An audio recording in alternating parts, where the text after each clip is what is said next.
Karena asma Allah yang satu ini juga jarang banget kita pergunakan. Al-Latif, Ar-Ra'uf, Al-Aziz. Banyak-banyak yang sering kita dengar. Ar-Rahman, Ar-Rahim. Tapi untuk yang lainnya jarang sekali kita bahas atau kita pergunakan. Tapi memang kita tidak menyalahkan bagaimana kita bisa menggunakan asma Allah yang lain kalau kita sendiri tidak mengerti makna dari asma tersebut. Nah, di sini juga kemarin sempat ngobrol dengan Mas Fahmi, ada sedikit pertanyaan. Apa sih keuntungan dari kita mempelajari huruf, mukjizat huruf Al-Quran ini? Secara basic, huruf Al-Quran ini adalah sama dengan ilmu-ilmu yang lain. Jadi akan kita dapatkan manfaatnya kalau kita sudah mencapai minimum batas keilmuan yang didapat. Jadi semacam seperti ini, saya siap buku. Misalkan ini ada buku fisika.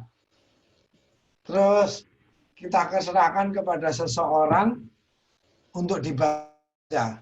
Oke, seseorang tersebut akan membacanya. Oh, maaf, ini buku akuntansi dan ini buku fisika. Lalu setelah dia membaca, dia bertanya, apa manfaatnya saya membaca buku fisika? Nah, disinilah terus terang kita hidup bukan di lingkungan keilmuan. Sehingga kadang-kadang tanpa sadar, kita senangnya sesuatu yang cepat dan instan. Sehingga sering hanya dengan membaca satu buku, kita langsung pengen langsung menjadi seorang ahli fisika. Tidak. Kalau hanya membaca buku ini saja, kita hanya dapat pengetahuan, belum bisa berbuat apa-apa. Karena apa? Ini masih dasar. Kalau kita memang ingin manfaat dari sesuatu, kita harus lanjutkan sampai ke tingkat yang paling tinggi. Dan disitulah susah dan mahalnya ilmu. Kenapa susah? Karena dibutuhkan tekad yang sangat tinggi. Kenapa mahal? Karena kita harus mengorbankan hal-hal lainnya. Begitu juga dengan huruf. Kalau kita sekedar membaca, tanpa mau praktekkan, tanpa mau berlatih, tidak akan ada manfaat yang kita bisa dapat. Tetapi kalau kita sudah berlatih dan sering berlatih terus, sehingga kita tahu pergerakan dari tiap huruf di dalam sebuah kata, disitulah kita mulai akan melihat sedikit manfaat dan semakin lama semakin banyak manfaat yang kita dapatkan. Semacam malam ini yang kita bahas. Kita sekarang membahas Al-Latif, salah satu asma Allah. Dan malam ini kita tidak bahas terlalu berat agar kita sendiri mudah mencernanya. Dan ini hanya sebagai salah satu contoh bagaimana keuntungan kita kalau kita bisa memahami huruf-huruf, makna dari huruf-huruf Al-Quran. Kita mulai dari dasar. Asma Allah yang ada mengandung huruf fa, itu ada dua yang setahu saya, nanti bisa kita eksplor lagi, Al-Latif dengan Ar-Ra'uf. Tetapi yang kita bahas malam ini, yang saya beri warna lebih terang adalah Al-Latif. Ini saya ambil dari internet. Kata Al-Latif bermakna lembut, halus, atau kecil. Pakar bahasa Arab mengartikan Al-Latif adalah mencapai tujuannya dengan cara yang sangat tersembunyi atau tidak terduga. Ini overview. Jadi kita harus tetap menyamakan dengan kondisi di luar sehingga kita juga tidak menyimpang dari apa-apa yang telah disepakati oleh para ulama. Nah, ini contoh ayat. Saya ambilkan beberapa contoh ayat dari Al-Quran di mana makna Al-Latif diartikan Yusuf 100 diartikan lembut, Al-Hijr juga Al-Hajj halus, Luqman ayat 16 juga bermakna halus. Asyura 19 bermakna lembut. Allah maha lembut terhadap hamba-hambanya. Maha halus. Al-Azhar 34 Allah maha lembut. Nah itu. Jadi setelah tahu kita overview, memang makna secara dasar Al-Latif yang kita kenal selama ini adalah maha lembut. Tetapi apakah hanya ini saja pengertian dari Al-Latif? Terus bagaimana kita bisa menggunakan asma Allah yang satu ini untuk kebutuhan kita? Ini yang paling pokok. Jadi aplikasi di lapangan bagaimana kita bisa menggunakan teknologi di dalam kata Al-Latif atau ilmu-ilmu atau aplikasi yang bisa kita gunakan dalam kata asma Allah yang Al-Latif. Kita langsung masuk ke pembahasan huruf. Al-Latif kelompok kata la atau fa. Lam ditujukan kepada nilai-nilai. To batasan. Fa fine lembut atau tipis. Sesuatu yang sangat-sangat tipis. Makanya kata al-fajar, pagi fajar adalah sebuah garis tipis di mana bayangan matahari akan muncul dari permukaan bumi. Jadi yang namanya fajar adalah garis tipis yang sangat lembut di cakrawala, di mana itu adalah pantulan matahari yang pertama kali bisa kita lihat. Jadi yang dimaksud relatif pertama adalah batasan yang sangat tipis, transparan, lembut. Apa yang kita dapatkan sehingga kita tidak bisa membedakan batasan tersebut. Contoh kata ini. Saya membuat ilustrasi transisi batasan warna. Coba mana batasan warnanya? Blending, percampuran antara satu warna dengan warna lainnya, sehingga kita tidak bisa membatasi secara jelas mana gradasi warna biru dengan violet, dengan hijau, dengan kuning. Ini contoh Al-Latif yang paling simpel, yang sering kita lihat.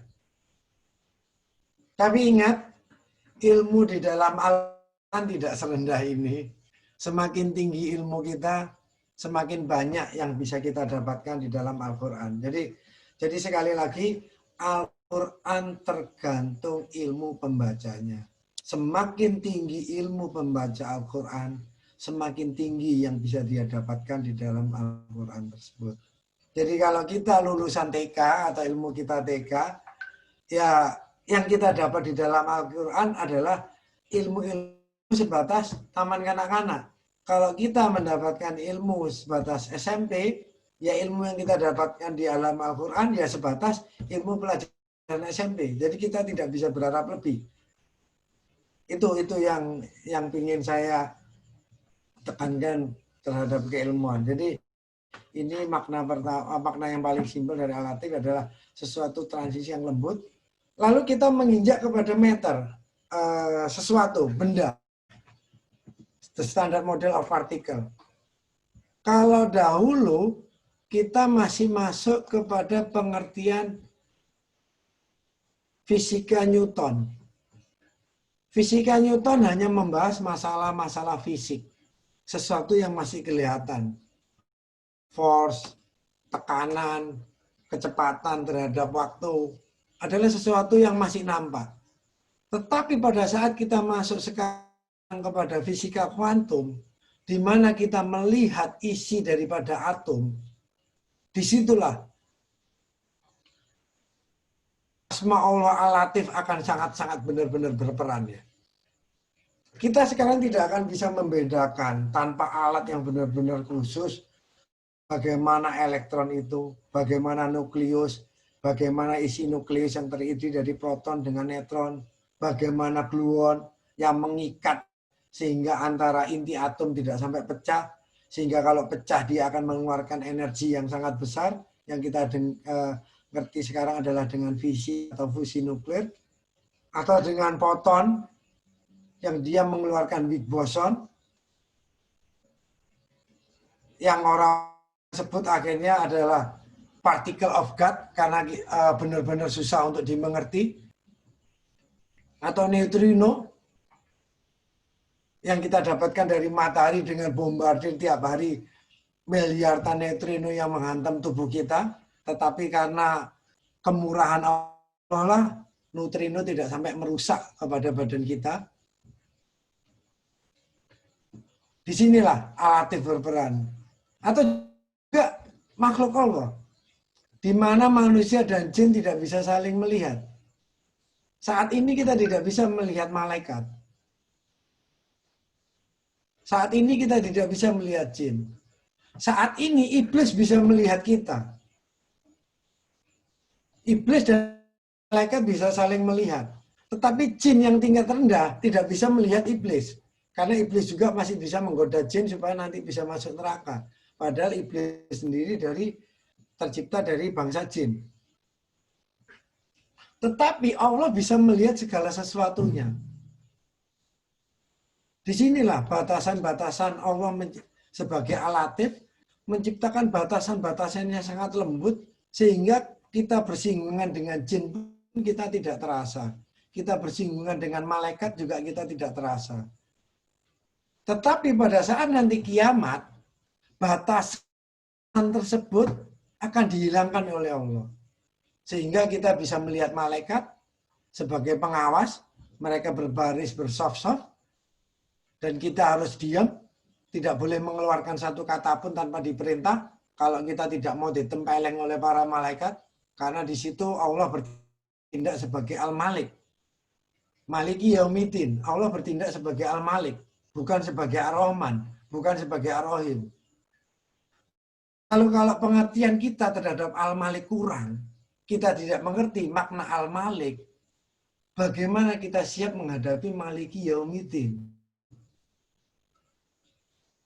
Disinilah ilmu bagaimana mengerti asma-asma Allah sangat berperan penting. Sehingga kita nanti bisa menempatkan diri pada saat Maliki Yaumiddin. Pada saat Allah bersikap sebagai Al-Malik. Sebagai Raja. Terus terang selama hidup, jam terbang yang paling lama saya dalami untuk Asmaul Husna adalah Al-Malik. Saya membuang ribuan jam kerja hanya untuk memahami Al-Malik. Sehingga apa yang terjadi? Pemahaman kita terhadap Al-Malik berbeda-beda. Pada saat disebutkan sesuatu Al-Malik, mungkin pemahamannya Mas Fahmi bagaimana? Pemahamannya Mas Salam bagaimana? Pemahaman Mas Rifai bagaimana? Pemahaman di dalam kolbu itulah yang menuntun kita untuk bersikap. Bagaimana menghadapi Al-Malik. Itu keuntungan yang kita dapatkan nantinya secara akidah. Selamat tidaknya kita di hadapan Al-Malik tergantung kolbu kita bagaimana mensikapi. Kolbu kita bisa mensikapi bagaimana tergantung ilmu yang kita dapatkan di dalamnya. Kita lanjut. Ini Al-An'am 103. Allah tidak bisa dicapai oleh penglihatan mata, sedangkan Allah bisa melihat segala sesuatunya. Inilah alatif. Yang kedua, kalau kita tadi mengerti alatif secara sesuatu yang lembut, tipis, transparan, batas sesuatu yang tidak bisa kita lihat. Coba untuk mempermudah lagi saya baru ingat. Bisa nggak kita melihat udara yang di depan kita? Ini Allah bertindak sebagai alatif.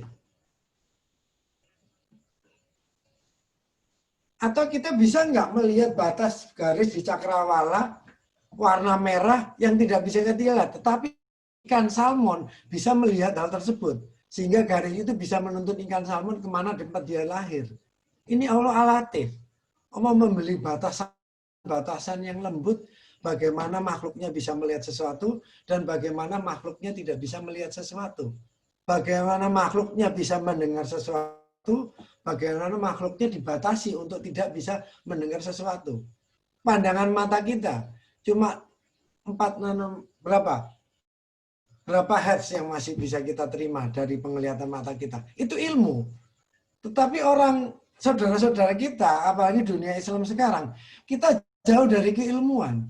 Sehingga kita tidak tahu batas berapa meter panjang gelombang yang bisa kita lihat. Yang menemukan adalah ulama-ulama tahun 800 sampai 1200. Tetapi itu kita lupakan dan itu dikembangkan oleh pihak barat. Pihak barat yang bisa memahami makna kata alatif. Mereka tidak membaca Al-Quran, tetapi mereka melihat alatif itu di alam semesta dan mempelajari tersebut. Sehingga akhirnya orang barat bisa menemukan.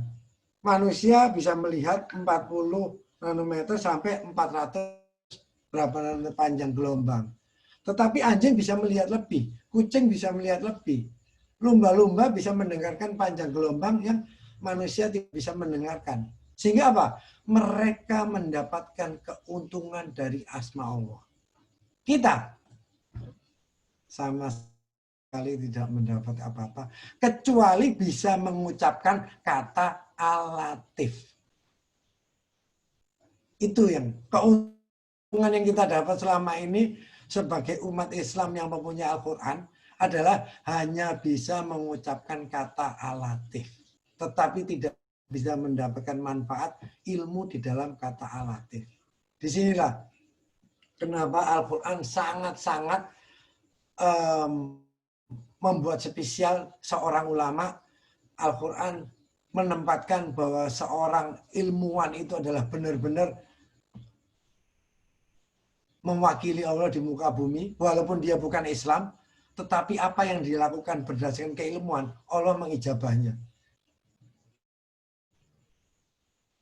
Seorang dokter, walaupun dia bukan muslim, ahli bedah, pada dia membedah pasiennya dengan keilmuan, dia diridhoi oleh Allah sehingga pasiennya sembuh.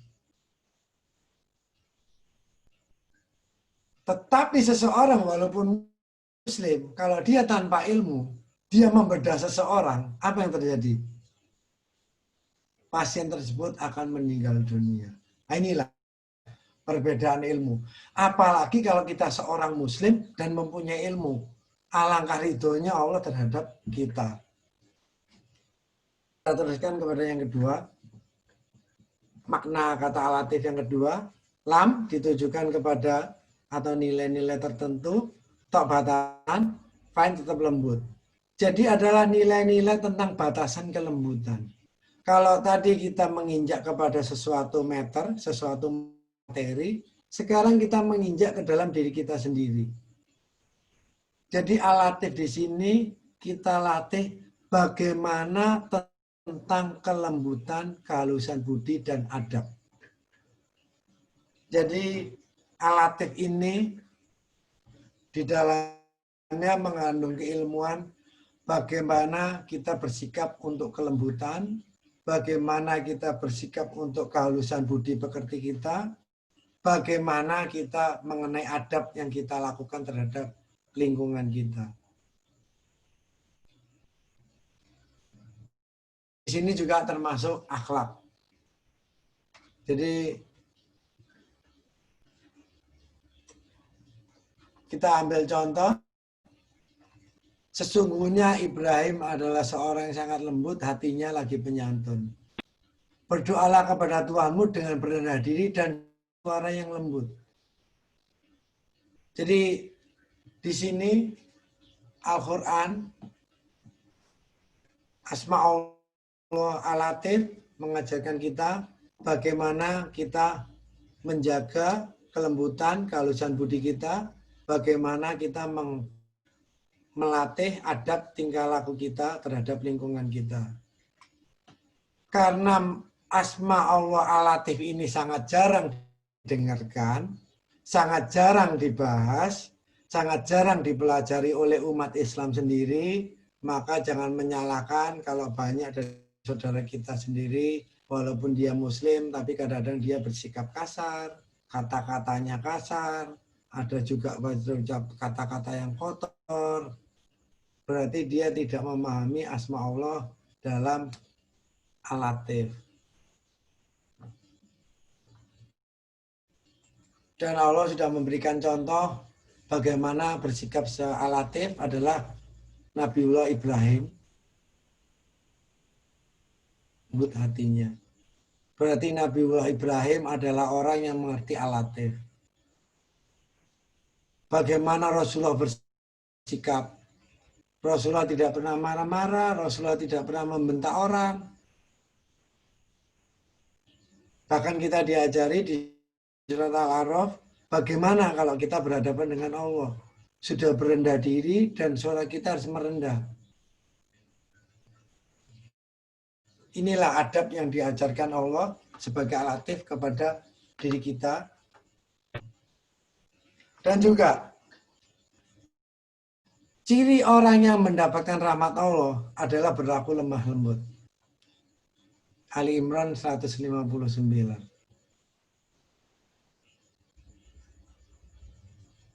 Jadi kalau kita ingin mendapatkan hidayah Allah, asahlah kalbu kita, asahlah pikiran kita untuk bisa mendeteksi, untuk bisa mengerti sesuatu yang halus di sekitar kita. Yang halus bukan berarti kita mengerti makhluk halus, bukan semacam itu. Jadi kalau kita asah perasaan kita untuk halus, sehingga tanda-tanda yang ditampakkan oleh Allah di sekitar kita dengan sangat halus, kita bisa menangkapnya. Dari situlah kita mendapatkan hidayah. Karena hidayah Allah tidak akan ditampakkan dengan sesuatu yang vulgar atau kasar atau yang sangat terbuka. Allah akan menampakkan hidayahnya dengan sesuatu yang tersamar, dengan sesuatu yang tersirat. Kalau kita bisa membaca hal tersebut, maka kita akan mendapatkan hidayah dari Allah. Sesuatu yang diberikan Allah kepada kita tanpa orang lain bisa melihatnya. Makna ketiga, fa adalah amplitudo.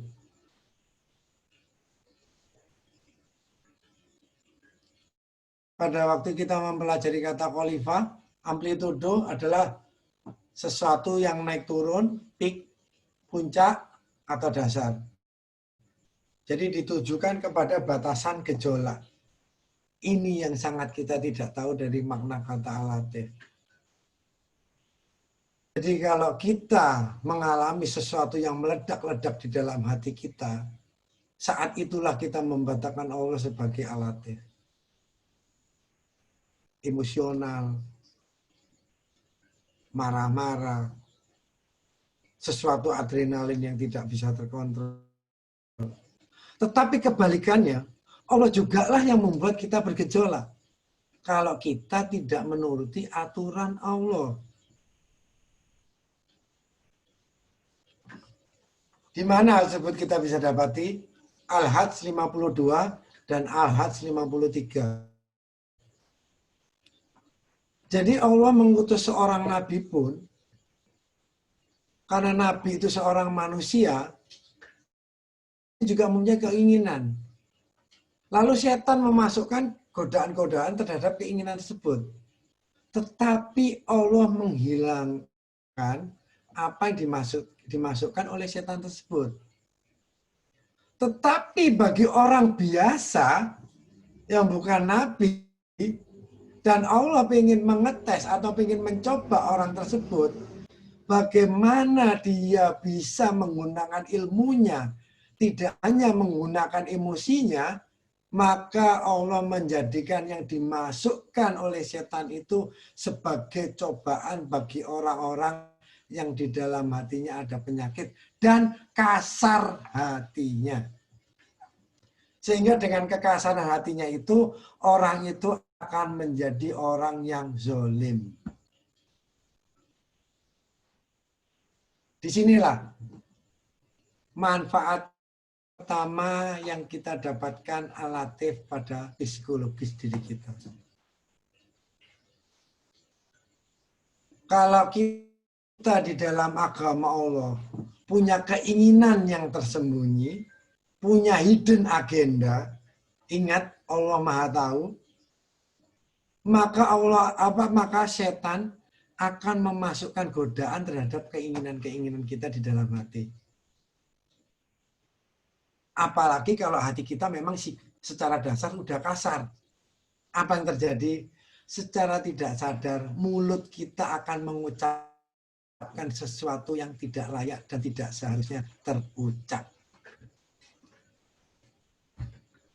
Dan itu banyak contoh bagaimana seorang mubalik, bagaimana banyak contoh karena mereka punya hidden agenda sehingga mulut mereka akhirnya secara tidak sadar mengeluarkan kata-kata yang tidak layak untuk dikeluarkan oleh seorang mubalik.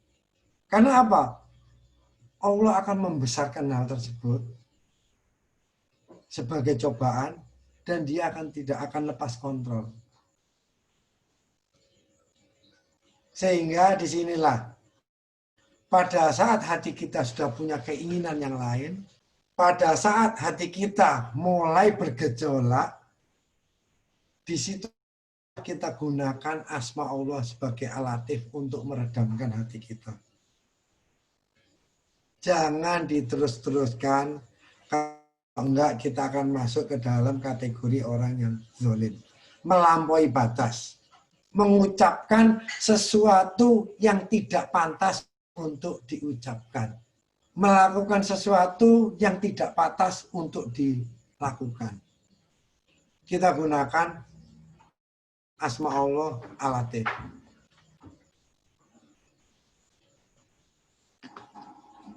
Kita masuk hikmah, apa yang didapatkan pada saat kita mempelajari kata alatif. Satu, karena kita menggunakan asma Allah, Asmaul Husna, maka di sini ada aturannya. Term of condition. Ada tataannya. Tidak boleh seenaknya. Di sini satu sisi kita diingatkan.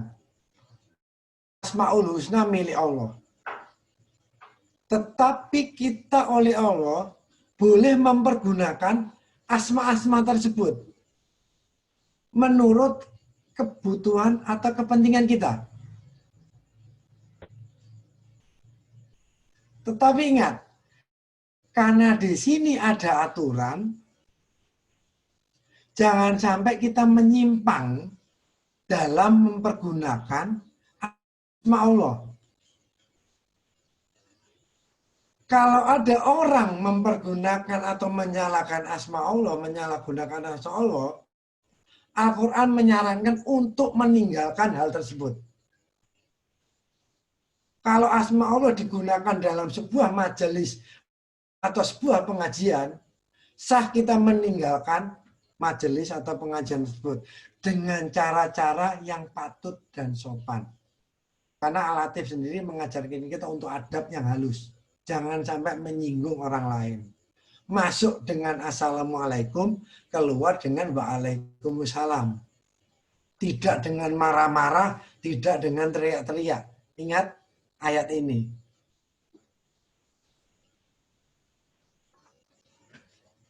Jadi ingat, kita boleh mempergunakan Asmaul Husna, pelajari aturannya, pelajari ilmunya, gunakan sepatutnya.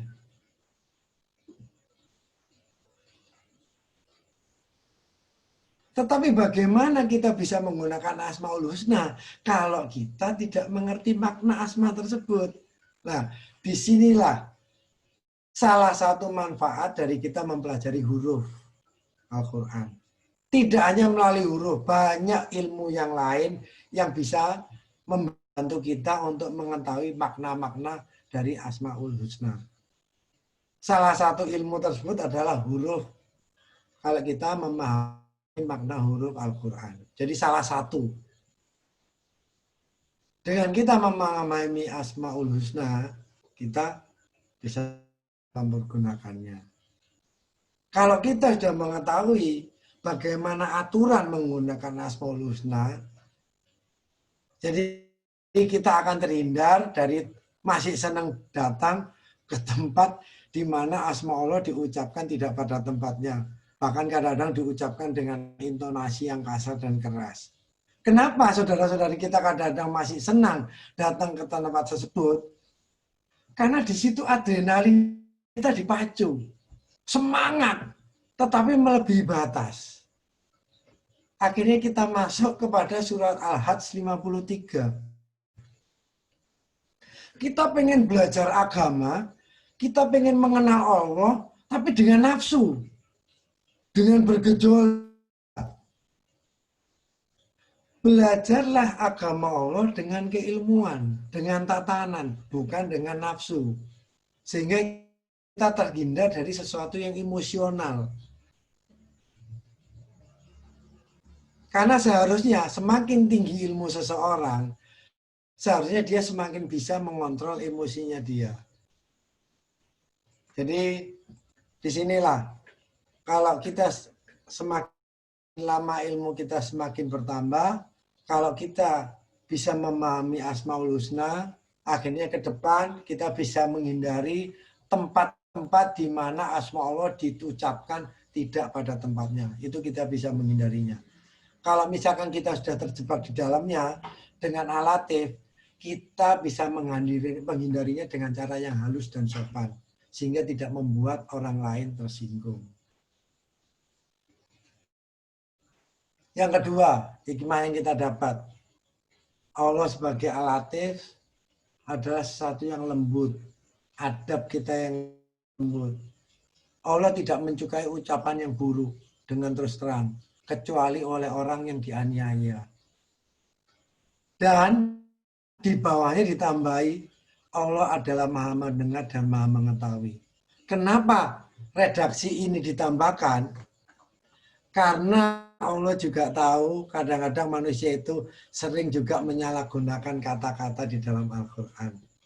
Kata aniaya digunakan, disalahgunakan, agar apa? Agar mempunyai alasan untuk bisa berucap buruk. Oh, kita dizalimi, kita dianiaya. Maka wajar kalau mulut kita bisa berucap buruk. Allah Maha tahu. Apa kita memang teraniaya atau sebenarnya kita menganggap diri kita seakan-akan seolah-olah teraniaya. Redaksi kata ini banyak terucap di sosmed. Redaksi kata ini banyak terucap di pada banyak pengajian. Sehingga apa? Mereka mempunyai alasan untuk bisa berucap buruk, bisa berteriak-teriak, bisa menghujat orang lain. Tetapi ingat, di ayat ini Allah Maha mendengar dan Allah Maha mengetahui. Jadi kalau Allah sudah Maha mendengar, Allah Maha mengetahui, biarkan mereka nanti mendapat balasan terhadap apa yang mereka kerjakan terhadap penyalahgunaan asma-asma Allah. Jadi hindari menyebut asma Allah dengan sesuatu yang tidak sepatutnya. Pelajari asma Allah, masukkan ke dalam hati kita, masukkan ke dalam pikiran kita, sehingga sikap kita sehari-hari mencerminkan asma-asma Allah tersebut. Jika asma Allah sudah masukkan ke dalam diri kita, dalam artian kita mengerti asma tersebut, apa yang terjadi? Diri kita akan bersikap lebih santun. Mulut kita akan lebih terjaga. Ucapan kita akan hanya mengucapkan sesuatu yang pantas. Walaupun emosional, kita tidak akan sampai melebihi batas. Karena apa? Karena kita bisa segera menggunakan kata alatif untuk menenangkan diri kita. Itu keuntungannya.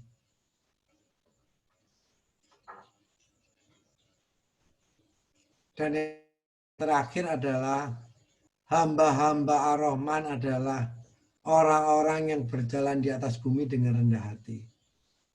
Dan apabila orang-orang jahil menyapa mereka, dalam arti menyapa, menyenggol, menyindir, komen, nyinyir, bahasa sekarang julid, apapun, mereka mengucapkan kata-kata yang mengandung keselamatan. Mereka tetap mengucapkan kata-kata yang pantas. Sekarang balik ke diri kita. Apakah kita termasuk hamba Allah sebagai Ar-Rahman? Apakah kita dengan keilmuan kita sekarang ini masih sanggup untuk rendah hati? Masih sanggup sabar walaupun ada orang nyinyir, ada orang julid? tidak langsung membalas dengan emosional. Loh Pak Didi, di sosmed kan kita mengetik, tidak ngomong. Apa yang keluar dari tubuh kita, apa yang kita ucapkan, apa yang kita tulis, itulah khola kita. Kalau kita memang sudah menjadi hamba Allah yang penyayang, hamba Allah yang rohman, hamba Allah yang rohim, apapun kondisi kita, dikepung oleh siapapun kita, dikatakan apapun bagaimana, cirinya satu, kita tetap bisa berucap kata-kata yang pantas. Amar ma'ruf nahi mungkar. Hilangkanlah sesuatu yang mungkar dengan sesuatu yang ma'ruf. Di situ ada huruf fa juga. Sesuatu yang lembut, sesuatu yang elegan, sesuatu yang terhormat. Jadi jangan sesuatu yang mungkar kita ladeni dengan yang munkar. Islam melatih kita, ladenilah sesuatu yang mungkar dengan sesuatu yang ma'ruf. Kita bisa melakukan tersebut, insya Allah kita bisa masuk ke dalam hamba-hamba Ar-Rahman. Hamba-hamba Allah yang penyayang. Dan ingat, berapa ribu kali kita diajarkan dalam 1 hari, 2 hari, 1 minggu. Setiap apapun yang kita ucap, kita mau lakukan, ingat, kita dilatih untuk mengucapkan Bismillahirrohmanirrohim. Dengan nama Allah yang Maha Pengasih lagi Maha Penyayang. Lalu bagaimana kita masih bisa bersikap kasar terhadap orang lain, padahal kita sudah mengucapkan Bismillahirrohmanirrohim. Inilah review yang kita dapat, dan inilah yang harus kita capai. Apakah kita sudah termasuk di dalam hamba-hamba Allah sebagai Ar-Rahman? Billahi taufiq wal hidayah. Wassalamualaikum warahmatullahi wabarakatuh.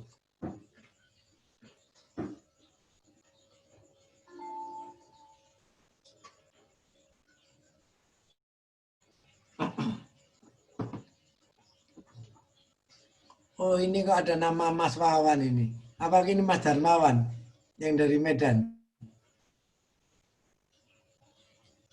Bisa di-unmute. Saya pengen dengar suaranya Mas Wawan ini. Benar? Mas Darmawan ini? Ya, benar. Unmute ya. Apa itu? Unmute itu tidak dibuka suaranya. Bukan suara kita tertutup, kan dibuka. Kalau Pak Adrian ini yang di mana ya? Ini Pak Adrian Pilomuli. Live kayaknya tadi, Mas. Hah? Kayaknya live tadi. Adrian.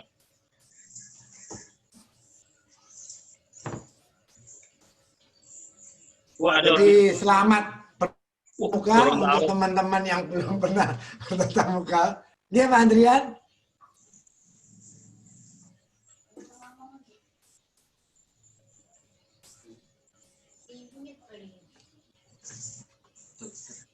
Oke, kita balik. Ada yang bisa mau ditanyakan? Oh, apa ini Pak Adrian? Dari Gorontalo. Assalamualaikum, Sulawesi Utara. Oh, Gorontalo tersendiri ya, provinsi sekarang ya? Sudah nggak masuk ke Sulawesi Utara ya? Ini teman-teman, kalau Pak Wawan ini kalau nggak salah dari Medan. Nah kalau Pak Aska Rismanda ini? Saya dari Malang, Pak. Temannya Mas Rismandi. Alhamdulillah. Aku Pak Rahmat Hati Rizadi. Enggak siapa? Komunikasi. Nih sambil mereka apa ada yang ditanyakan? Bisa.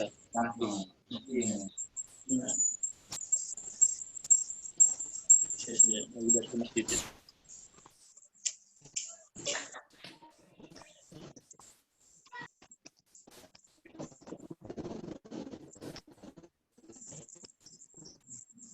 Oh ini, maaf nggak bisa di-unmute. Oke Pak Toto Sulistyo. Ini udah. Jadi segitu tadi Mas Moti, Mas Fahmi, Mas Salam sebagai ketua kelas. Apa yang bisa saya sampaikan malam ini, saya kembalikan ke Mas Moti, Mas Fahmi, Mas Salam sebagai admin. Monggo, mungkin ada yang mau tanya atau apa, silakan di. Mungkin ada yang mau tanya apa?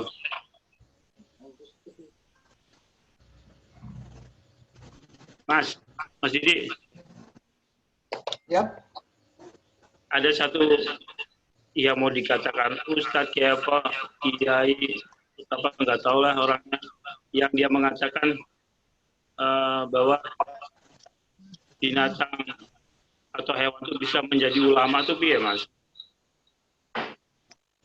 Putus-putus masalah. Katanya apa yang masalah ucapkan putus-putus ya. Mungkin ada teman lain yang bisa menangkap jelas. Oh, ini Bisa yang saya tangkap tadi. Assalamualaikum. Kedengeran nggak ya? Kedengeran Pak Dengar, Didi? Mas Fahmi.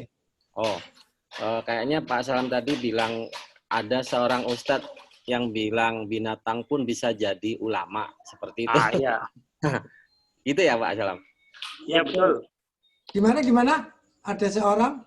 Jadi seekor binatang pun bisa jadi ulama. Apa dianggap sebagai ulama? Kayak gitu. Saya kurang tahu juga. Itu pernyataan dari Ustadz siapa itu, Pak Didi? Bisa diulang, Mas Fahmi? Jadi apa Pak Salam udah bisa belum Mas Salam? Pelan-pelan. Jadi begini,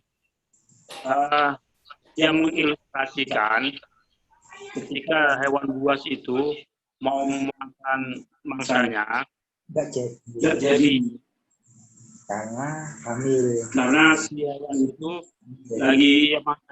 lagi hamil. Jadi dia menunda untuk memasak hewan tersebut. Nah, dia mengatakan, si Ustadz ini mengatakan bahwa si hewan buas tadi itu sudah Ulama. dia itu seorang ulama gitu loh. Seekor ulama. Ya Mas Fahmi. Gimana Pak? Kurang bisa menangkap ya. Jadi saya ulang. Seseorang hewan. Ilustrasinya begini Mas. Ada hewan buas. Ya, ada hewan buas. Dia tuh melihat mangsanya. Itu mau diterkam. Mau diterkam. Tapi nggak jadi. Oke, terus nggak jadi? Karena mangsanya itu sedang hamil gitu loh. Mangsanya sedang hamil, oke. Mungkin ada kijang atau menjangannya lagi hamil, oke. Ya, nggak jadi dimakan sama dia. Nah, si Ustadz ini mengatakan bahwa si hewan buas tadi, dia sudah berperan sebagai ulama gitu loh. Ya. Ya, seperti itu. Oke. Ini melihat ilustrasi atau bagaimana? Atau hikayat atau asal? Jadi kita balikkan ke dalam keilmuan. Kalau di dalam keilmuan, sesuatu asar, sesuatu hikayat itu harus diuji. Jadi binatang buas itu apa? Singa, hyena, serigala, atau apa? Buaya. Ini harus jelas. Atau buaya. Oke. Terus yang mau dimangsa apa? Nah, kalau kita udah tahu jelas semacam itu, maka seseorang yang bergerak di dalam keilmuan untuk hewan, mengetahui bagaimana jenis-jenis hewan dan ini, dia bisa tes. Tidak hanya dengan satu kasus. Diambil buaya 10, dibuat 100 contoh. Apakah benar setiap buaya yang dipertemukan dengan korbannya yang lagi hamil, dia tidak mau memakannya? Dengan tingkat kelaparan berapa hari? Nah, inilah ilmu. Nah, kadang-kadang selama ini kita terjebak sesuatu tanpa ada ilmu, dimasukkan ke ranah agama, dibumbui dengan ayat-ayat atau ungkapan dengan Allah, lalu itu menjadi sesuatu yang bisa memacu adrenalin kita. Wah, sesuatu yang luar biasa, hebat. Bullshit, bukan itu namanya ilmu. Sesuatu ilmu itu harus mengalami pengujian. Sesuatu yang bisa diuji. Metodologi ilmiah harus dipakai. Nah, tetapi biasanya orang-orang kurang sabar atau tidak sabar untuk mematuhi metode-metode dalam metode ilmiah. Karena apa? Memakan waktu yang lama, memakan biaya yang besar, dan membutuhkan support lain-lainnya juga lebih daripada cukup. Dan ini sudah dilakukan oleh ulama-ulama kita terdahulu tahun 800, abad ke-8 sampai abad ke-12. Segala sesuatu di alam ini dites oleh mereka. Sehingga apa yang terjadi? Mereka menjadi orang-orang yang terkemuka di dalam bidangnya masing-masing. Al-Haytham sebagai orang yang benar-benar ahli lensa. Bagaimana dia bisa menemukan refraksi cahaya antara refraksi di dalam benda padat, di dalam benda cair. Itu Al-Haytham yang menemukan. Karena apa? Beliau setiap menemukan sesuatu dites dengan metodologi yang sangat ketat. Sehingga ada juga seorang ulama, siapa ya? Saya lupa namanya. Untuk membaca sesuatu, kalau dia tidak mengerti, dia akan mengulanginya membaca sampai 40 kali. Kalau sampai 40 kali dia pelajari ulang, belum bisa mengerti, dia bisa mengambil dua kesimpulan. Ilmu saya yang masih kurang, atau ini yang kurang beres, keilmuan tersebut. Nah, inilah sikap kehati-hatian seorang ulama. Sehingga apa? Kalau kita hati-hati terhadap keilmuan, hal-hal yang seperti yang Mas Salam ucapkan tadi, tidak akan pernah masuk di dalam otak kita. Kalau itu masuk, ilustrasi itu masuk, kita akan tertawa. Itu hanya sebagai hiburan. Joke, lelucon, cukup kita senyum, habis itu lupakan. Karena apa? Tidak mewakili keilmuan apapun. Kecuali kalau itu sudah dites, di dalam lembaga keilmuan, diuji sampai sekian ratus kasus, dan ternyata benar diambil kesimpulan. Oh benar, ternyata buaya jika lapar 1 bulan, diberi mangsa yang hamil, dia menghindari, memilih mangsa yang tidak hamil. Dari 100 kasus, yang sukses 80 kasus, yang 20 gagal. Dalam kelaparan selama 2 minggu, ternyata buaya memakan hewan yang hamil 10, 90 bebas. Ternyata 10% kasus, ternyata kalau buaya masih kenyang sama sekali tidak mau yang hamil. Kalau itu memang bisa dibuktikan secara metodologis. Itulah yang harus diajarkan dalam setiap pengajian. Karena telah dilandasi dengan keilmuan yang bagus. Tetapi apakah kita cukup sabar untuk mempelajari hal tersebut? Dan kita harus ingat, seorang balik, kita tidak tahu isi hatinya. Apakah dia memang ingin mengajarkan ilmu-ilmu Allah, atau dia mempunyai agenda, mempunyai sesuatu yang tersembunyi, pengen viral, pengen terkenal, ada sesuatu kekuasaan yang bisa diraih. Allahu alam. Cukup Allah yang tahu. Dan mereka nanti masing-masing akan bertanggung jawab terhadap apa yang mereka ucapkan. Jadi teman-teman, inilah yang paling saya takutkan. Kenapa dulu saya sebenarnya tidak mengadakan pengajian. Karena apa? Semakin banyak saya bicara, semakin banyak kemungkinan saya berbuat kesalahan. Sehingga selesai pengajian, apa yang saya lakukan? Istighfar ribuan kali hanya untuk menghindar supaya apa yang saya ucapkan saya pada waktu itu tidak pantas, Allah mau mengampuninya. Tetapi ini juga bukan sebagai alasan akhirnya kita tidak mau dakwah, kita tidak mau masuk ke dalam ranah untuk menyebarkan sesuatu yang ma'ruf. Jadi tetap kita sebagai umat Islam dituntut untuk menyebarkan ajarannya Allah, tetapi kita harus didampingi juga denganmu, sehingga sedapat mungkin mulut kita, tingkah laku kita terhindar dari sesuatu yang tidak patut. Jadi itu masalah jawabannya.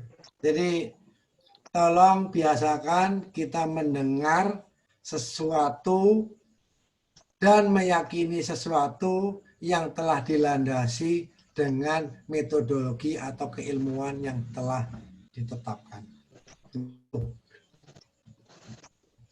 Assalamualaikum. Salam, Aziz. Assalamualaikum. Waalaikumsalam. Ya, Mas Didi. Alhamdulillah. Lama nggak bertemu. Iya.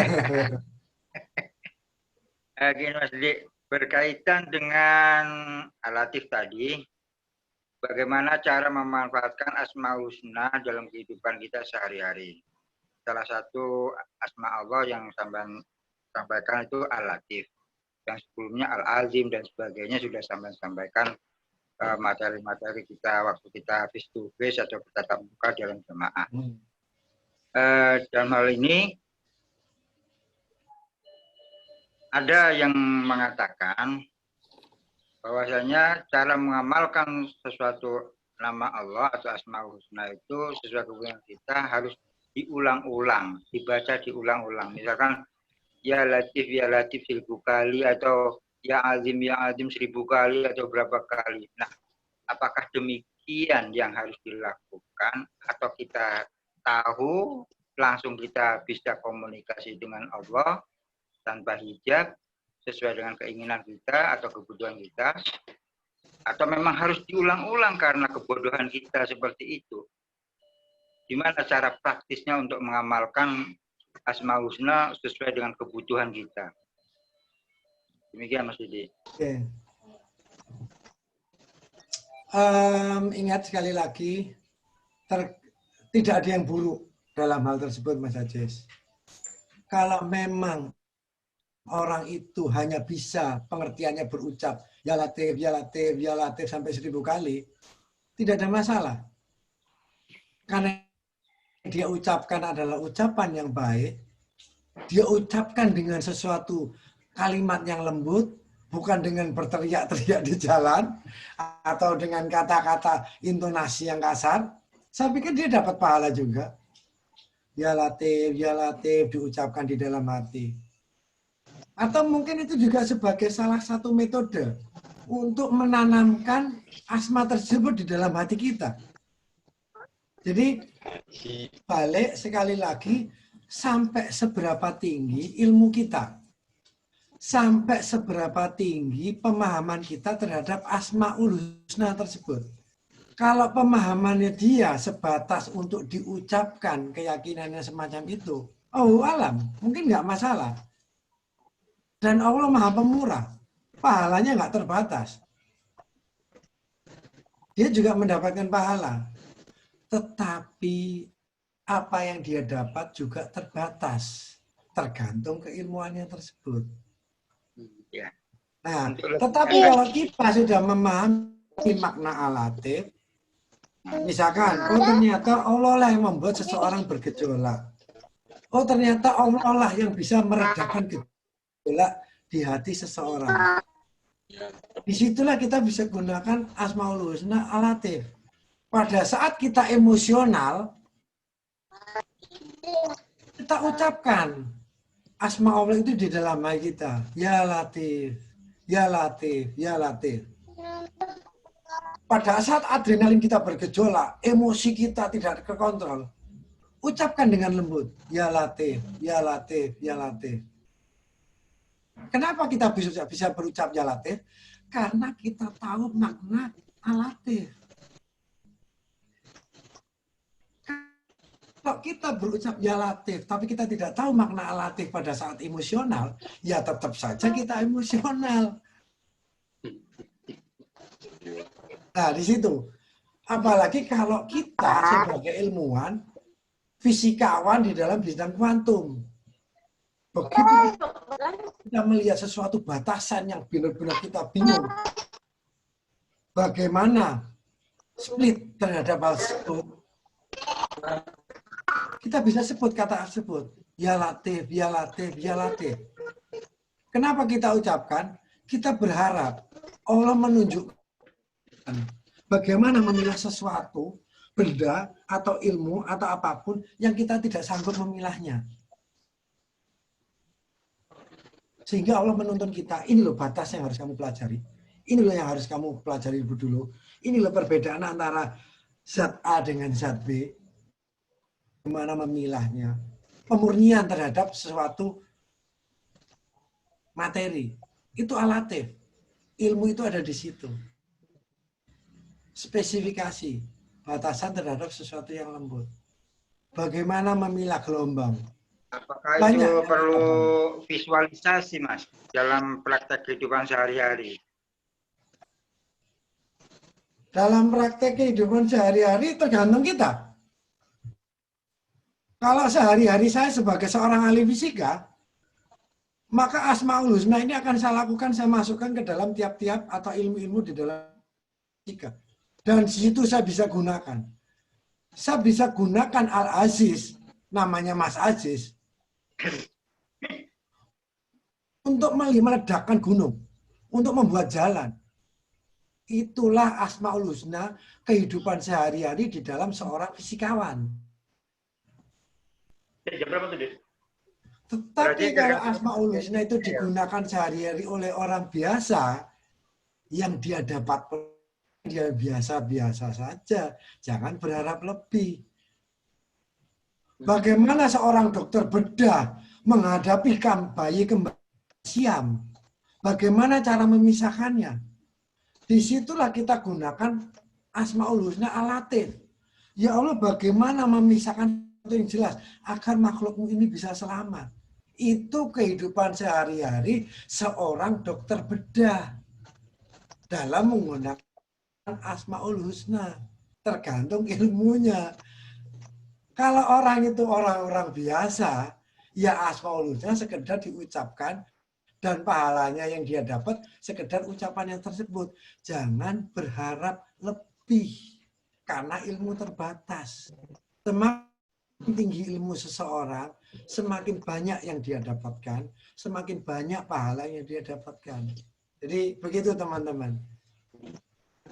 Makanya jangan cepat puas, belajarlah setinggi langit. Ya, Mas. Dengan ilmu yang tinggi, semakin banyak yang kita dapat. Gimana cara mengupgrade dari yang biasa-biasa saja tingkat TK menjadi SD? Katakan seperti itu. Dalam tataran masyarakat awam, untuk mengupgrade apa yang sudah dimiliki dasar, misalkan Ya Latif artinya maha melembut, kan itu aja. Tapi mengupgrade supaya betul-betul paham dengan Al-Latif itu sendiri, itu metode apa yang bisa disampaikan atau dilakukan oleh orang-orang yang belum paham, orang awam seperti saya misalkan seperti itu? Berusaha menjadi ulama. Berusaha menjadi ahli ilmu. Kita tidak bisa memaksa seseorang untuk menjadi ahli ilmu. Kalau orang itu tersebut pengen upgrade, banyaklah membaca. Baca buku fisika, baca buku akuntansi, baca buku mengenai nahwu shorof, apapun baca. Semakin banyak dia membaca, semakin banyak yang dia dapatkan.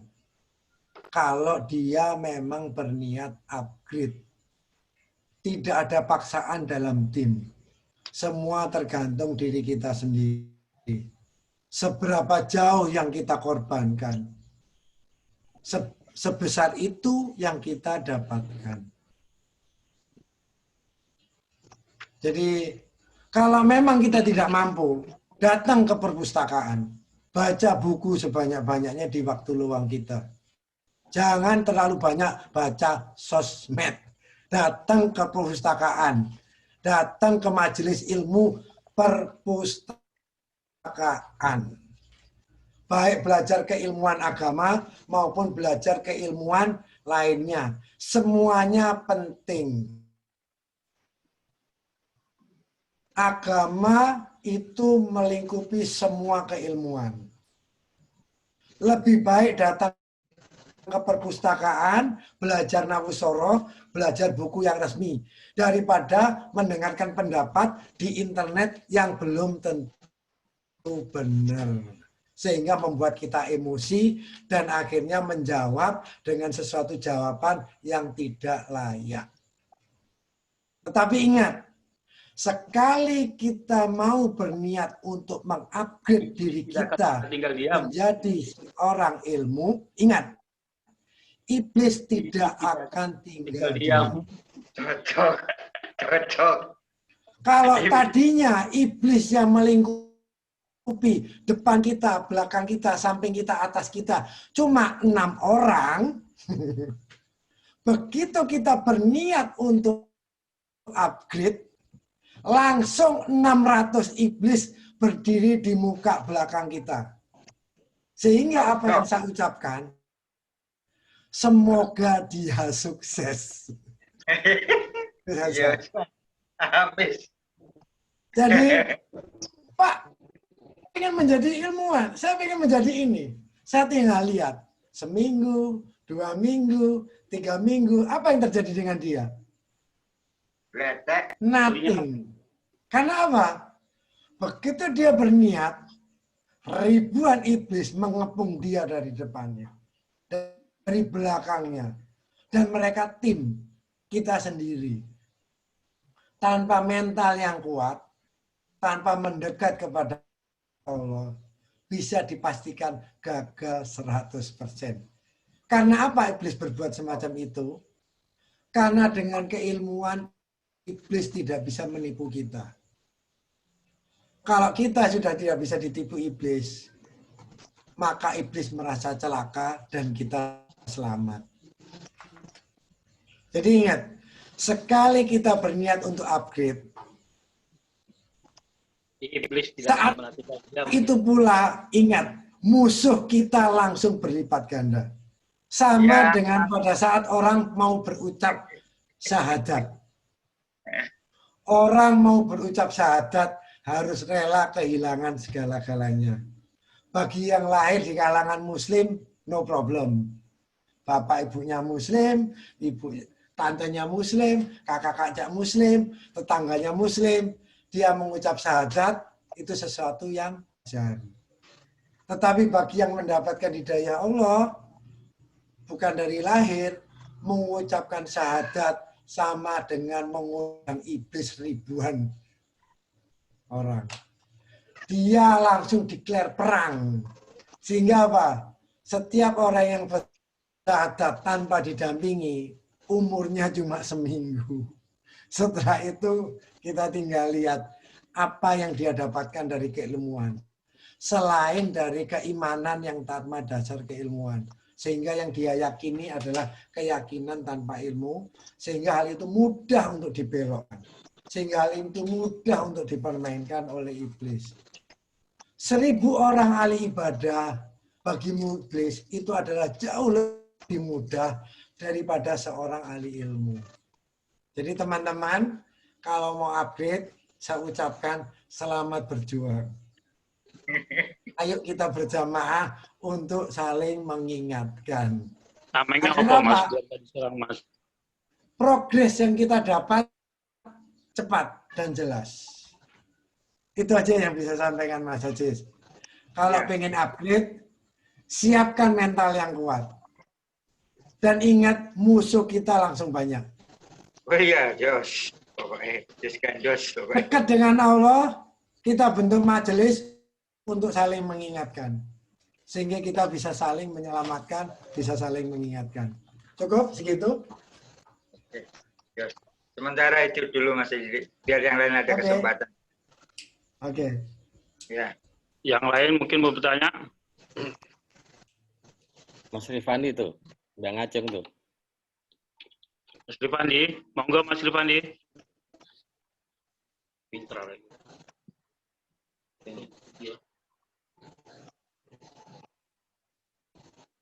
Mas Rifandi mau tanya?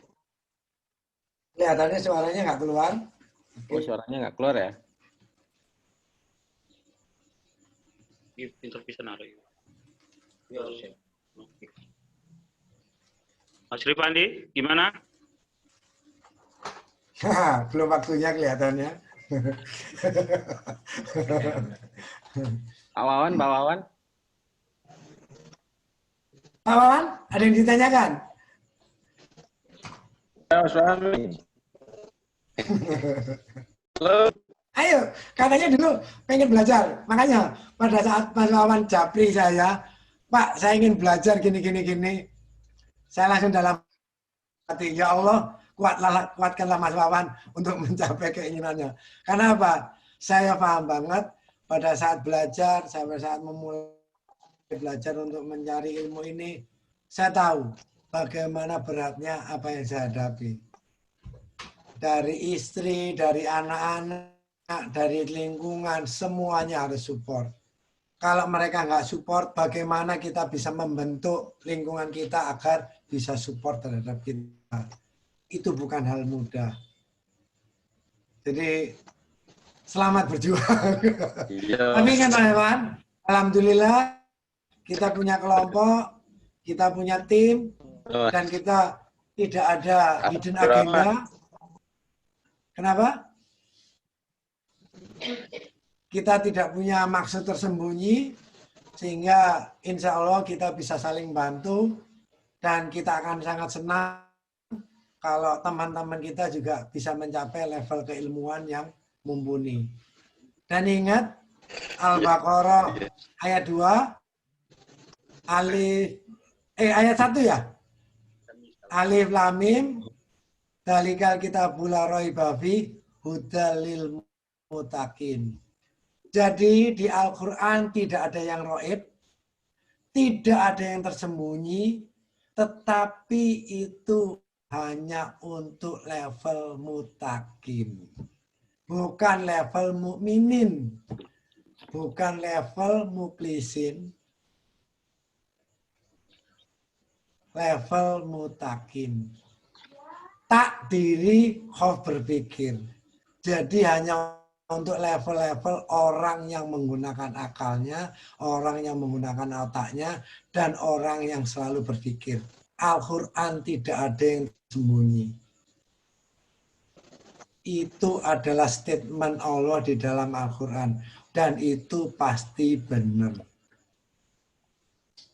Jadi Al-Quran tidak ada yang raib, tidak ada yang ragu, tidak ada yang tersembunyi untuk level mutakin.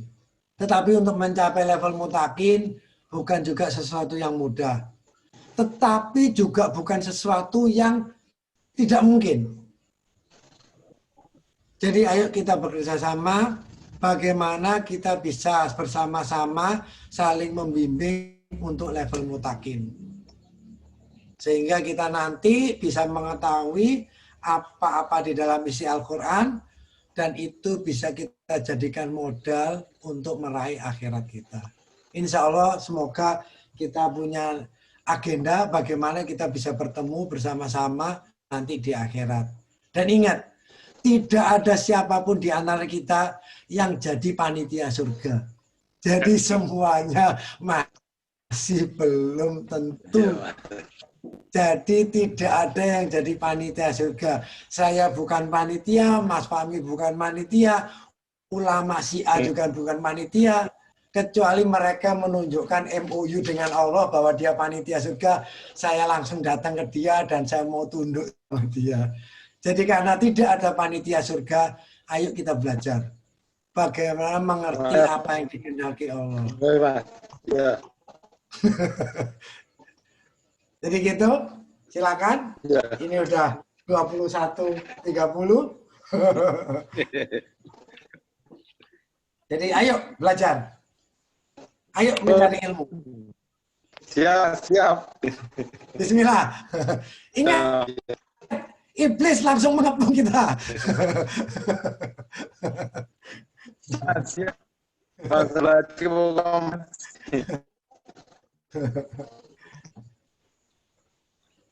Oke, Mas Fahmi. Masalah? Ada yang bertanya lagi? Pak Ada Salam. yang bertanya? Oh, sedikit aja sedikit. Oke. Oh, tadi kan saya sempat close ya tentang, maksudnya ada tamu tadi tentang kata alatif. Cuman yang saya tangkap tadi ada sesuatu yang baru terkait kata tipis tadi, Ustaz. Ya.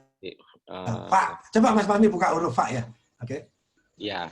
Nah, amplitudo, jadi kayak saya kan pernah nonton tuh, ternyata di YouTube orang yang buta, mengalami kebutaan, tapi dia menggunakan metode klik seperti apa itu namanya yang dimiliki lumba-lumba tadi. Ya. Ternyata itu bisa. Sonar ya. Nah, sonar.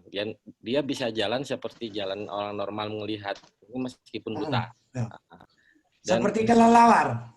Seperti kelelawar. Dan ilmu yang lebih advance lagi tentang huruf Fa itu ternyata dipelajari sama Nabi Sulaiman ya Pak, yang beliau mendengarkan ratu semut berbicara.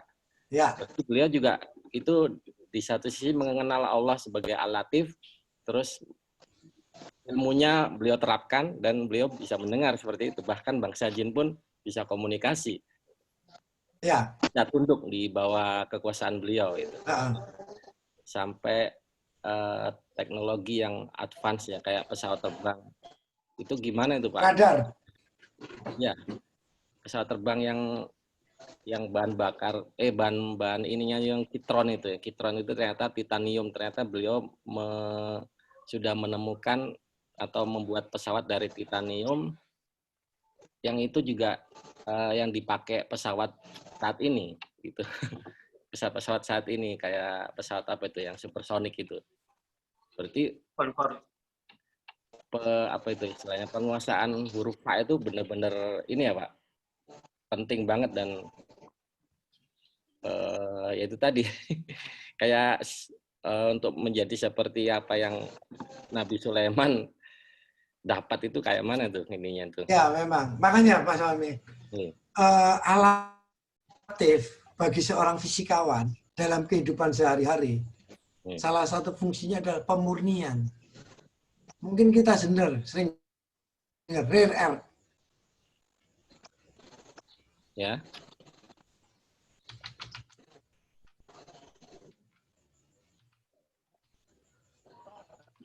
Dia sering menguraikan. Itu saja. Saya chat. Itu adalah teknologi alatif. Pemurnian batas-batas terhadap materi.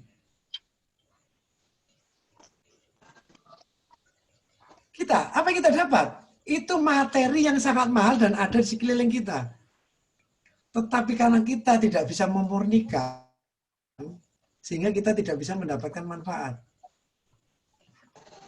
Dan mereka berlomba-lomba untuk mendapatkan rare earth ini. Bahannya sangat jarang. Kenapa dikatakan sangat jarang? Karena pemurniannya memakan teknologi yang sangat tinggi, memerlukan teknologi yang sangat tinggi.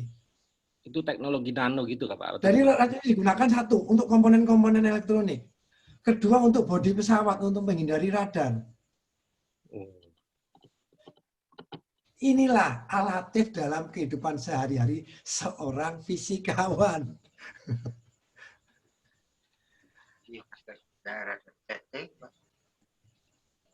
Mereka bisa mencapai manfaatnya. Pemurnian. Tetapi bagi kita, apa yang kita dapat? Hasil dari rare earth. Yaitu kita dapat bomnya, kita dapat sasaran tembaknya, kita yang dikadali, itu yang kita dapat. Kita sebagai objek, korban, karena kita buih. Karena kita menjadi korban terus-terusan, secara psikologis kita terkondisi. Apa yang terkondisi oleh kita? Kita akan selalu membenci terhadap kemajuan. Setiap kemajuan yang terjadi akan selalu kita benci. Karena apa? Kita terkondisi. Setiap sesuatu yang maju akan membuat kita semakin susah hidup kita. Itu yang terjadi di dunia ketiga. Amerika maju, kita benci mereka. Karena apa? Dengan kemajuan Amerika, kita semakin susah hidup kita. Apa-apa dikuasai mereka. Sekarang Cina maju, kita benci mereka. Kenapa? Semua mereka ambil. Kita nggak kebagian apa-apa, kita cuma objek. Kita dikondisikan oleh iblis untuk menjadi pembenci. Bukan pemberi solusi. Karena apa? Keilmuan kita yang terbatas. Kitabullah adalah rangkuman dari Sunnatullah. Seluruh alam semesta ini dirangkum dalam sebuah buku tipis setebal 3 cm. Di dalam 18.770 berapa kata. Dikombinasikan menjadi sekian ratus kali ayat, sekian ribu kalimat. Dengan probabilitas yang semakin tinggi. Semua sunatullah alam semesta ada di dalam Quran. Tetap ingat, itu dibuat amsal. Itu dibuat perumpamaan. Dan hanya orang-orang berilmulah yang mengerti perumpamaan-perumpamaan tersebut. Itu Allah sudah memutuskan. Dengan kode-kode, dengan sandi. Jadi gitu Mas Fahmi. Jadi apa ya? Semua tergantung kita, semua tergantung keilmuan kita. Dan seberapa jauh alatif itu nggak bisa kita omong. Mungkin saya bisa berkata, seluruh alam semesta ini semuanya tercipta dari 100 keilmuan Asmaul Husna. Kita bisa menguasai sedikit saja dari Asmaul Husna. Sungguh luar biasa. Dan itu tergantung kepada kita bagaimana cara mempergunakannya. Contoh yang mudah. Kita bisa mencelakakan orang dengan zikir. Kita bisa menyelamatkan seseorang dengan zikir. Kita bisa mencelakakan seorang dengan kata subhanallah. Kita bisa menyelamatkan seseorang dengan kata subhanallah. Tergantung seberapa tinggi pemahaman kita terhadap kata subhanallah. Dan bagaimana cara kita mempergunakannya, itulah yang harus kita pertanggungjawabkan. Jadi teman-teman, ayo belajar, sabar, jangan masih TK langsung bisa mengerti visi nuklir. Ya. Jadi kita masih TK, jangan langsung mau mengerti masalah kuantum. Kita TK belajar berhitung dulu. 1 tambah 1, 2, 2 tambah 2, 4. Begitu SD lulus, kita SMP. Kita belajar aljabar. Sisi kanan dengan sisi kiri harus imbang. A tambah B sama dengan C. Berarti C juga sama dengan B ditambah A. Nanti SMA kita belajar lagi. Ada kalkulus, ada diferensial. Mahasiswa kita belajar lagi. Kita gunakan untuk statistik. Kita diferensial, kita gunakan untuk menghitung statistik. Kita gunakan untuk menghitung fisika. Seberapa tinggi keinsafan kita, seberapa tinggi keilmuan kita, sebanyak itulah yang kita bisa dapatkan. Jadi kalau kita masih SD, ya tolong dipahami yang kita dapatkan SD. Tapi iblis juga nggak pernah diam. Waduh, kamu belajar terlalu lama. Bosan. Ini aja enak, langsung loncat. Tidak ada yang seperti itu. Tapi kalau saya Mas ini, kalau Ya. saya ditanya proses lain sebenarnya dia dari lagu itu sendiri. Karena itu kan termasuk pemerintahan dan proses tahap. Jadi kalau saya memahaminya proses yang semai itu bagi dari sebuah pemerintahan. Mengembang, Mas Wawan, Mas Darmawan. Mas ya. Mas Fahmi bisa. Jadi Gimana Mas Darmawan, pelan-pelan? Coba diketik aja Pak Wawan. ini gimana dari saya Mas dari Mas yang mau lari belum. Jadi menurut saya proses yang saya apa sebenarnya itu sebenarnya ini juga bagian dari aturan yang lain yang bisa pahami dan itu juga bagi struktur tahap. Jadi proses yang dalam proses itu dari proses haruslah saat kita menjalani proses yang bertahan itu tidak masuk proses belajar yang konotasi latih juga tuh Mas. Ya. Gitu Mas. Suara nggak jelas tapi bisa saya tangkap. Jadi atau Mas Fahmi bisa menangkap lebih jelas? Ya, belum bisa Pak. Mungkin diketik aja, diketik. Nah, gini mungkin saya tadi bagaimana untuk sesuatu yang tetap bertahan di situ. Apakah itu termasuk gini Mas Wawan ya, kalau saya nggak salah tangkap, disitulah perlunya metodologi. Dengan metodologi ilmiah, kita akan tahu step-step yang harus kita lampaui. Makom yang harus kita lalui. Jadi ilmu itu ada makomnya. Setiap ilmu ada jenjangnya. Ya, tapi kalau kita tidak tahu makomnya, takutnya kita malah nanti berputar-putar dan kita akhirnya susah mencapai tujuannya gitu. Itu mungkin yang bisa saya tangkap dari Mas Wawan. Jadi untuk lebih efisiensi belajar, kita harus tahu makom, tingkatan-tingkatan, step-step bagaimana mencapai keilmuan tersebut. Sehingga kalau kita nggak tahu makomnya, kita nggak tahu tingkatannya, kita nggak tahu faknya, kita udah belajar tahunan, ternyata kalah dengan anak yang baru belajar 2 bulan. Kayaknya di situ ya, problematiknya.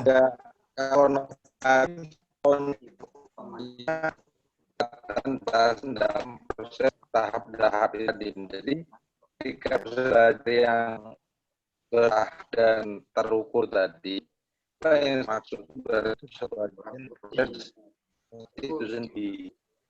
Kira yang saya fokus. Gini aja Mas Iman, suaranya menggema.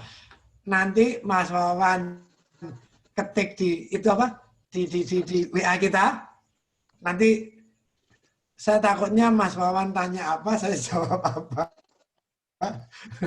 Nanti jauh panggang dari api. Gak apa-apa Mas Wawan ya. Jadi coba nanti ditanyakan di grup apa grup ini atau grup apa, nanti mungkin saya jawab. Kelihatannya siap. Ya, saya hargai semangatnya Mas Wawan. Terus ini juga mungkin udah terlalu larut. Mungkin kita cukup sekian. Dan ini, saya mau update mengenai huruf yang ada di buku atau yang ditulis Mas Fahmi. Karena yang ditulis di buku, yang diupdate di Android APK-nya Mas Fahmi Ya. itu cuma 2 dimensi, sekedar garis dan gambar. Oh.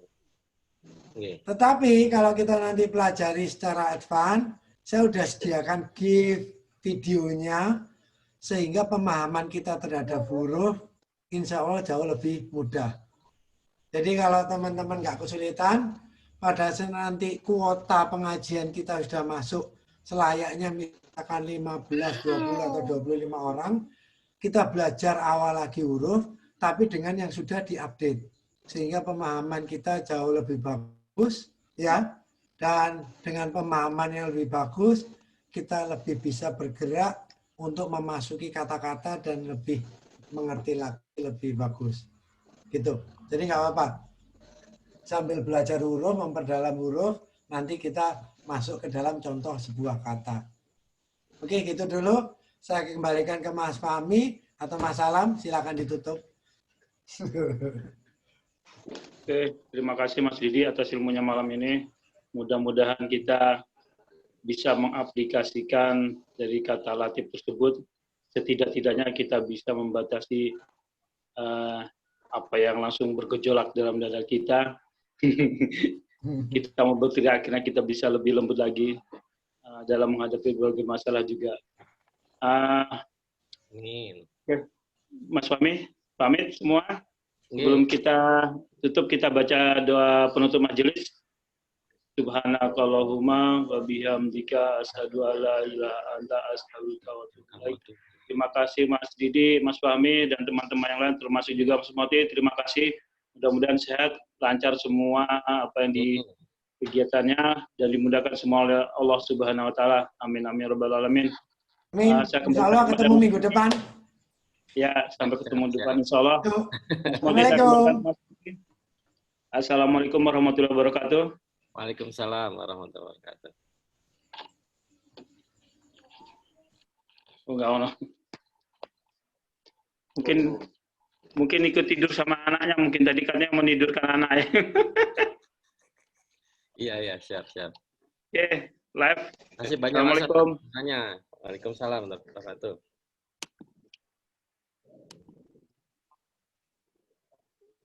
Pak Wawan. Oh, sudah live.